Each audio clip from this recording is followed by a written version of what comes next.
એમ ગગન મંડળ નીચે આવીને ધરતી ઉપર જઈને એ વખત પોકાર કર્યો છે પરમાત્માને કે આ નરકના દ્વારમાંથી મને છોડાવી દે.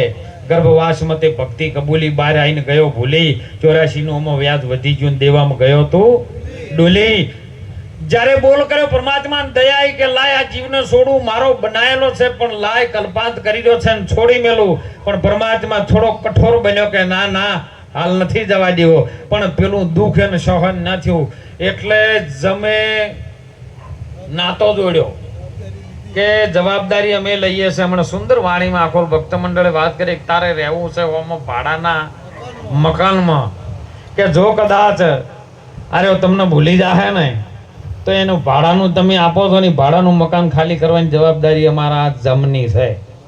જમ એટલે બીજા કોઈ નહીં.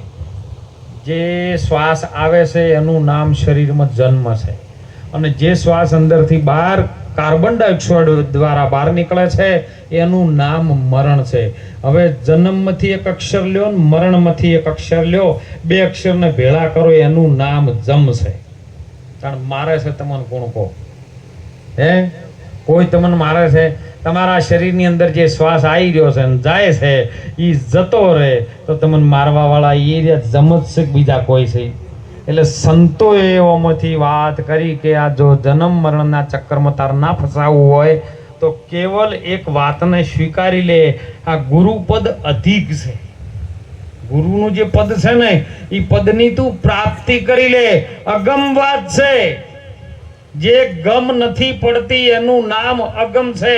એ વાતને તું જાણી લે, જમ છે એમ તો તું જન્મ મરણના ચક્કરમાંથી છૂટી જાય. પણ ક્યારે? કે સતત અહોનિશ એક ક્ષણ તારી બાતલ ન જવી જોવે તો. પણ ભજનમાં બેઠા હોય ઘડીવાર માટે ભજનમાં આવીને બેહા, પણ ભજન આપણા ના બેહે તો જન્મ મરણનું ચક્કર ચાલુ ચાલુ ને ચાલુ. ગંગા સતીએ સુંદર વાત કરી. વીજળીને ચમકારે પાનબાઈ મોતી પરોઈ લ્યો, અચાનક અંધારા નહીતર થાશે. જોતા જોતામાં બધા દિવસો વયા જાશે. 21,600 ને આવીને કાળ ખાશે. આ કાળના મુખમાં જે શ્વાસ જઈ રહ્યો છે ને એને ન જવા દેવો હોય તો સતત તારા ગુરુનું ભજન, તને ગુરુ મહારાજે જે નામ આપ્યું છે એ નામનું સ્મરણ કરી લે. અને કબીરે એમાં પુરાવો આલ્યો, શ્વાસે શ્વાસે તું સ્મરણ કરી લે. મિથ્યા શ્વાસા તું મત ખોય, ન જાને શ્વાસ કો ફિર આવન હોય કે ન હોય.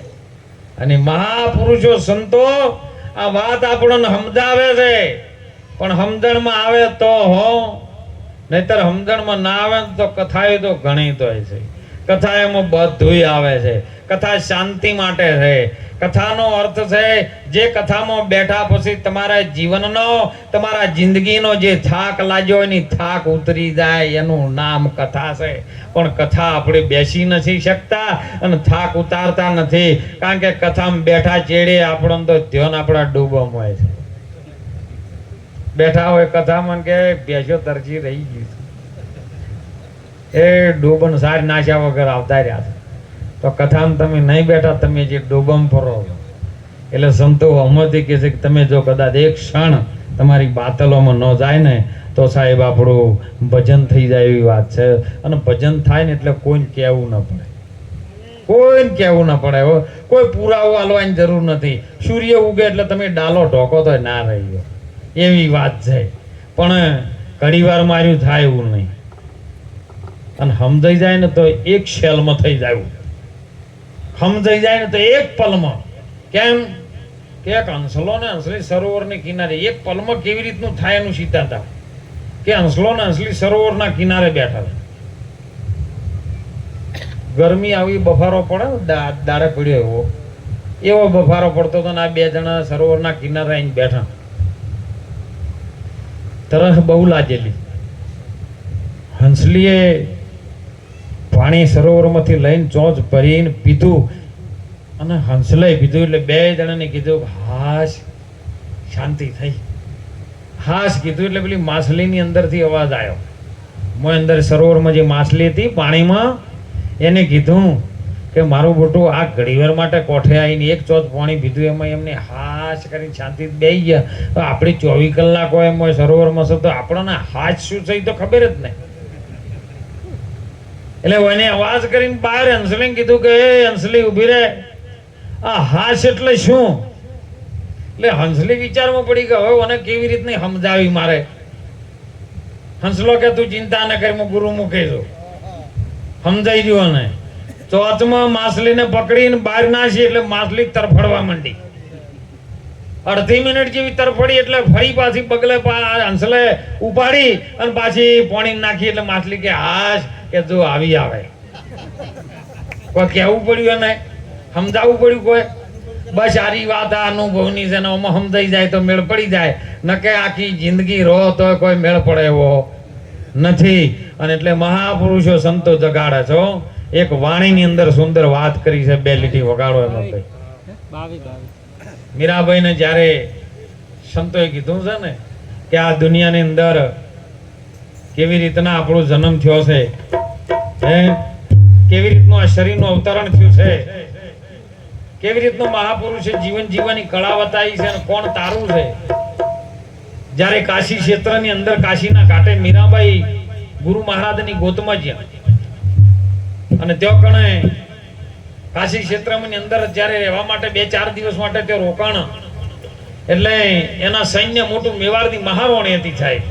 એની સાથે દાસ દાસીઓ ઘણા બધા પાલખીની અંદર એને બેસાડીને લઈ જવા માટે નદીએ સ્નાન કરવા માટે ગયા.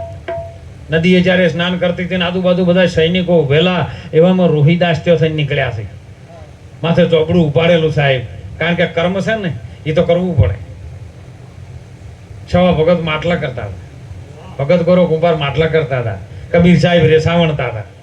જે જે કર્મ હતા ને એમ રોહિદાસ પોતાનું કર્મ મોજડી બનાવવાનું કામ કરે અને ચોપડું માથે ઉપાડીને ત્યાં નીકળે. ભીડ જોઈ કાશીના સરોવર પાણી ક્ષેત્રે નદીએ અને કીધું કે આટલી બધી ભીડ છે નહીં છે. એટલે કોઈને કીધું કે મેવાડની મહારાણી છે ને એ મીરાબાઈ સ્નાન કરી જશે. એટલે રોહિદાસે તરત હસ્યા, કટાક્ષમાં થોડુંક હસ્યા ને એટલે બધા સૈનિકો તાજી રહ્યા. બાપા હસ્યા કેમ? કે મીરન કહો આ કાશીમ ના કરે એના કરતી એક વખત પાકીમ નાય કલ્યાણ થઈ જાય. બસ આ કઈ નીકળી ગયા અને આ અવાજ સીધો પાલખીની અંદર મીરાબાઈ બેઠા છે એમના કાને અથડાણો છે અને તરત પડદો અધેર કરીને, કારણ કે ઓઝલ પડદાનો રિવાજ હતો, અને પડદો અધેર કરીને આમ નજર નાખીને તો એક પુરુષ ચાલ્યો જાય છે પણ પાછળથી એને ઓળખ્યો નહીં કોણ છે. ત્યારે સમય બન્યો, સ્નાન કરી પાછા આવ્યા છે ને મહેલની અંદર રહ્યા અને ત્યાં પણ બધા પંડિતોને મહાપુરુષોને બધાને ત્યાં બોલાયા છે, સંતોને આચાર્યોને બધાને કે તમે હું સ્નાન કરવા માટે કાશીમાં હતી એ ટાઈમે કોઈ મહાપુરુષ જતો હતો ને એને એમ કીધું કે મીરા કાશીમ શું સ્નાન કરે છે, પાકીમ કર કલ્યાણ થાય. તો એ કોણ છે અને કાશી શું પાકી શું એ તો મને કહો. એટલે બધા સંતો હાથ જોડીને ઉભા રહ્યા કે ભાઈ આર્યો પત્તો અમન લાગે હો નથી. એ તો આચાર્ય નહીં પ્રતિજ્ઞા આલે 4 દાડે જે સાદર આલે એને પૂછો કે સનાતન ધર્મ એટલે શું છે, તો કે પત્તો ખબર નહીં. સનાતન બધાનો બાપ છે સાહેબ, જેવો જેવો નથી પણ એનું મૂળ પકડો તો. એમ બધાને હાથ જોડ્યા કે મીરા વાત અમને ખબર નથી પણ કે અવાજ જોથી ઉભળ્યો કે કાશી નદીએ હું નાવા માટે નીકળી હતી અને ત્યો કણે એક પુરુષ જતો હતો, માથે ચોપડું હતું કે રોહિદાસ સિવાય બીજું કોઈ ના હોય. તો કે રોહિદાસ ચો મળશે સાહેબ? ત્યો જઈશે હો. અને ત્યો જઈને રોહિદાસને પ્રણામ કર્યા, દંડવત પ્રણામ, અને કીધું બાપા તમે કાલે જે અવાજ કર્યો તો કાશી છું ને પાકી છું એ મને સમજાવો કે મીરા તું પાછળ તારું રાજ છે અને કદાચ તું હોય આવી છે ને હું આ વાત સમજાવું તો કાલે ઉઠીને લશ્કર આવે તો મારું ચોબડું તોડી નાખે. કે દાદા હે બાપા મારા ગુરુ તુલ્ય તમે છો ને મારા ગુરુ મહારાજ છો, તમે આ વાત મને સમજાવો. એ બધું લશ્કર પાછળ મૂકીને આવ્યું છે, હવે હોય નહીં આવે. ત્યારે જો એમનો ગુરુ મહારાજ મીરાબાઈને સમજાવવા માંડ્યો